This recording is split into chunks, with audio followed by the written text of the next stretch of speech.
Which cities will see rent drops in 2026?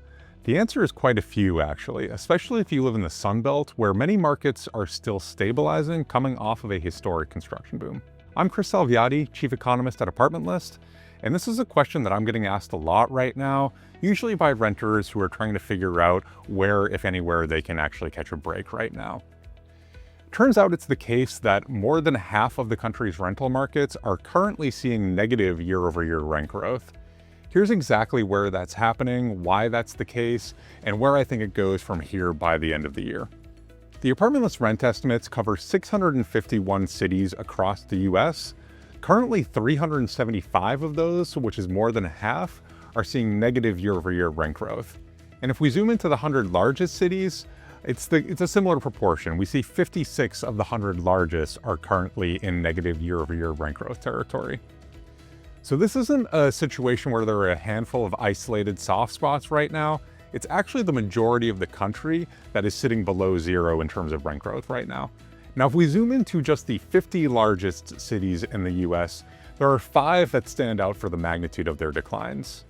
Denver leads the way with rents there down 5.2% year over year, followed by San Antonio and Austin, both with negative 4.6% year over year rent growth.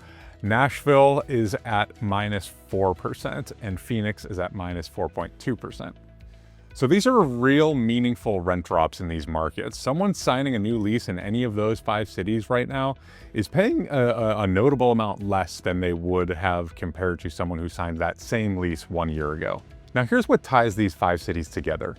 They've all added a huge amount of new inventory to their rental supply in recent years. 2024 actually saw the most new apartment units delivered nationally in any year since 1986. And the epicenter of that construction boom was the Sun Belt markets that are now among the nation's softest. Again, places like Denver, San Antonio, Austin, Phoenix, and Nashville. Developers broke ground on a huge number of projects in these markets in 2021 and 2022.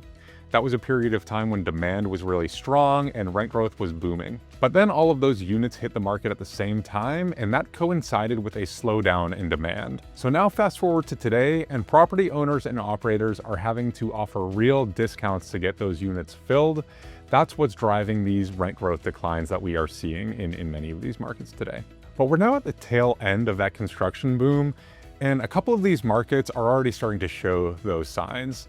Austin and Phoenix in particular are still posting meaningful year-over-year rent declines, but both have turned a corner from their respective lows over just the past several months in particular. It's likely that Denver, San Antonio, Austin, and Nashville are going to follow suit before too long as this current wave of new supply finally gets absorbed in these markets. So, does that mean that these markets are going to flip back into positive rent growth territory? By the end of the year, probably not for most of them. Some might. Rents have started trending up in a number of these cities in recent months, but it's unlikely that these markets that we're talking about seeing the biggest year-over-year rent declines, those seeing rents down 4 to 5% compared to a year ago, in most of those cases, I don't think we're going to get to positive rent growth this year. Nationally, we are still expecting our national rent index to end the year slightly negative, which means that most of the markets that I'm highlighting are probably going to end the year lower than where they started. So if you're apartment hunting right now in markets like Denver, San Antonio, Austin, Phoenix, or Nashville, the leverage is genuinely on your side. Property owners in these markets are actively competing to fill units, so it's worth trying to negotiate on rent, asking about concessions, and comparing new lease pricing against what you're currently paying if you are renewing. That said, this window will not stay open indefinitely. Construction has slowed and a couple of these markets are already tightening back up. Which cities will see rent drops in 2026? The overbuilt Sun Belt markets are still particularly soft right now, led by Denver, San Antonio, Austin, Phoenix, and Nashville, but with more modest declines in many other markets throughout that region.